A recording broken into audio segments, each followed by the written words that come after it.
the amount I have spoken about in the last 3 years, my hair, I would argue is not reflective of how often male artists speak about their hair. It is no secret that the music industry is heavily dominated by men, and getting to the top as a woman is no easy feat. So what is the reality of being a woman in music? This is the Female Forum. I'm here with 5 incredible rising stars. We've got Maisie Peters, May Muller, Jade Bird, Alakai Harley, and Dodie. Welcome, everyone. So many of us have been in a room where you've said something, you've made a suggestion, no one said anything, and then 5 minutes later, someone else has repeated it just a little bit louder, and they've gone, oh my God, that's amazing. Yeah, let's do that. How many rooms have you guys been in, or how many sessions have you walked into and found that you're the only woman in the room? And how difficult do you find it to air your opinion and feel heard?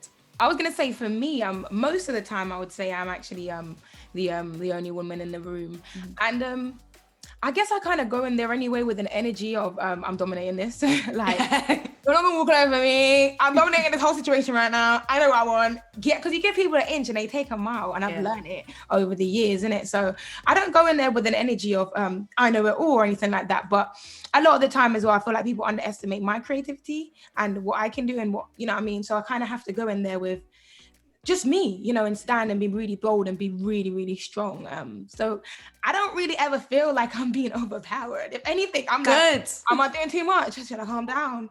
Like, I have the problem, you know, but I just go in there and be bold. I've been like co-writing for a long time. Since I was 15, I think I've been in co-writing sessions predominantly with men, I guess, although I am actually increasingly in the past year or so, I've been working with a lot of women. I work with an amazing writer and producer called Frances, who's wonderful, and a woman called Miranda Cooper, who's wonderful. And I mean, I could list, but I think that, I would say a lot of it is there are the obvious, like, horrible scenarios where everyone's had a couple where, you know, you come away shaken and upset or whatever. But I feel like for me, it's more of, there was definitely a phase of, you know, a couple of years where I was tirelessly going in and out, and you're sat there giving and giving and giving, and there's normally a man, like a kind of who are great.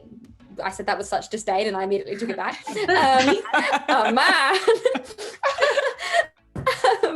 But often you'd find yourself in rooms where you'd be like, okay, this, and you are constantly trying to please. You know, I was a teenager, and it was this constant, here's a verse, here's another idea, and then this bizarre dynamic where you have someone else being like, no, I think better, and you're like, okay. And I don't think you really realize like how impactful that is until you look back on it, and you look back on those years where you were just constantly, every day, in and out, trying to impress. I think that's the thing. People. You have to work extra hard, like going into a room and saying, I will be bold, I've got this. Like, I don't think men have to do that. It just comes so naturally to them, obviously, but every time before, we have to mentally prep ourselves to be just that little bit more so we can be heard.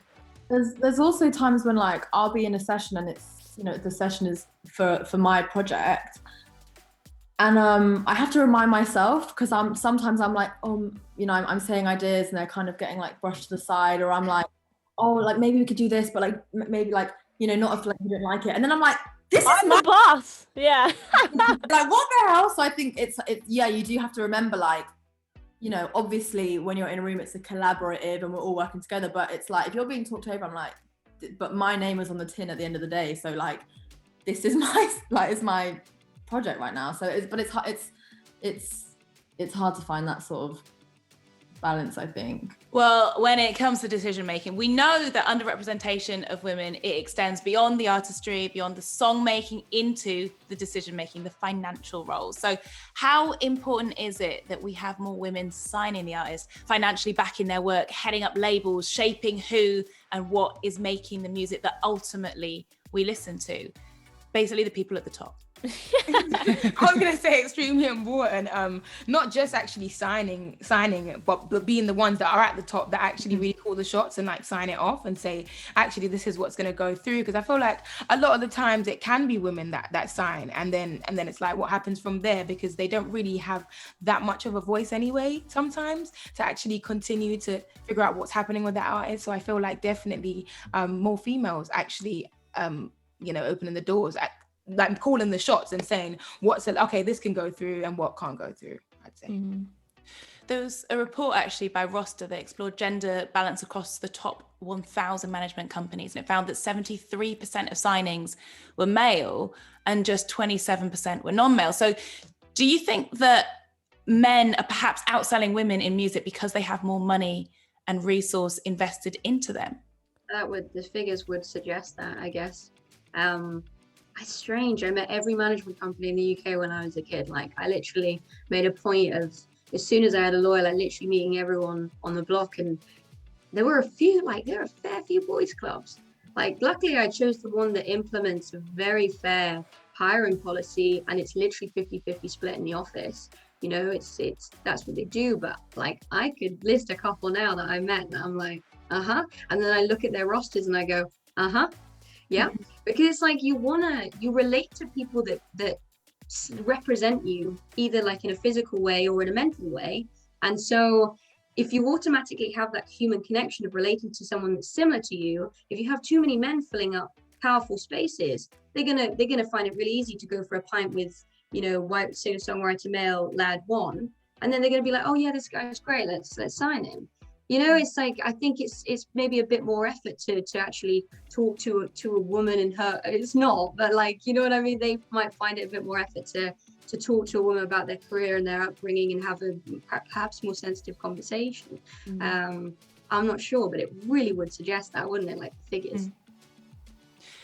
We all know, and we touched on it before, the challenges of being a woman in the music industry. It doesn't end once you get signed. Historically, there are all sorts of expectations on female artists to look a certain way, dress a certain way, act a certain way. We talked about the sell-by date, about getting older. Do you think this is changing? Do you feel like there's a new generation of female artists who are rewriting the rules, or do you still really feel the weight of them?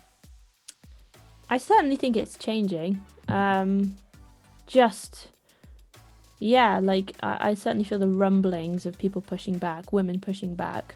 Even like, the Britney documentary was like really interesting to watch, because a lot of that stuff, like, people calling her crazy, that she'd lost her mind, and like also like commenting on her, I don't know, appearance in whatever way in videos, that was only like 10 years ago. That really was not that long ago at all. And it's fascinating to see just how much that's changed. Like the interviews in there, like she was asked, like, do you enjoy sex? Are you a virgin? Like, can you imagine someone asking that in an interview now? It would just not fly. So that's super cool. But I certainly still feel that pressure. Like, I think it's maybe a little easier to push back now, but we still have to push back, which is annoying. Maybe for me, there's a lot less sort of like overt man in suit in record label sexism. I think that's sort of, for the most part, I would argue, the very obvious what you imagine when you think of it is because of the era we're in and the sort of cultural shifts that have happened. I would argue that has for a lot of it died down, but I would say it's in maybe replaced, or maybe it's always been there. There's like a kind of an undercurrent, like a more subtle version of that, where it's like, I don't know the amount I have spoken about in the last 3 years, my hair, I would argue is not reflective of how often male artists speak about their hair. And I'm not saying that with any vendetta against the people that I work with, because they are wonderful. But that's why I'm saying it's like this kind of undercurrent that I don't know exactly how you change it or how you fix it or anything. But I definitely picked up on it the past year, styling, the way you present yourself, branding. And the Taylor Swift documentary is amazing. And she talks about evolution and how people compliment on her on how well she's evolved. And she's like, yes, but how often does a male artist have to evolve? Bruce Springsteen, who's an icon, has been making the same music he's been making his whole life. And everyone is fine with that. And Taylor Swift has had to literally like evolve her brand like multiple times to stay relevant. Yeah, on that double standard, I mean, how many successful older male artists can we think of versus how many successful older female artists we can think of? It's different from different places in the world. I think in America, I think of Bonnie Raitt, Dolly Parton, Loretta Lynn, ironically all country artists. Right. I mean, maybe that's because in like a pop sphere, it's non-existent. Like look at Madonna. Look at Madonna trying to come back and be an older woman and still be sexy and still, you know, be her brand, which is kind of, you know, it's all about sex appeal, has been since she was like very young, like, but in this like awesome, reclaiming, powerful way with her body. And now, like, everyone's like, oh, gross, Madonna, like, you know, to the point where she sort of just disappeared. Her music didn't get played on the radio and she sort of just disappeared again. It never got played on the radio. A lot of those female artists that like we maybe grew up with who around like maybe 90s noughties time, like their whole brand was a lot of sex because that's what you did when you were a woman, and especially a pop artist. It was just selling sex, selling your body.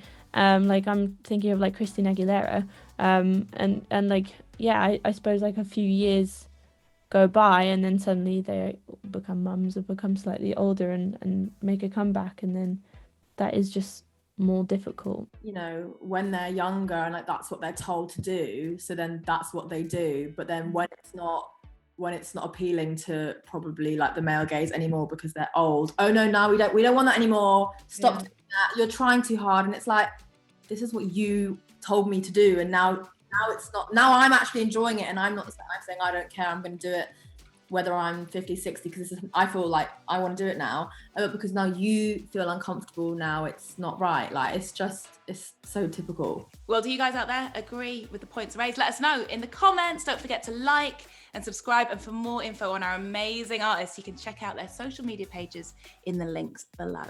Bye for now.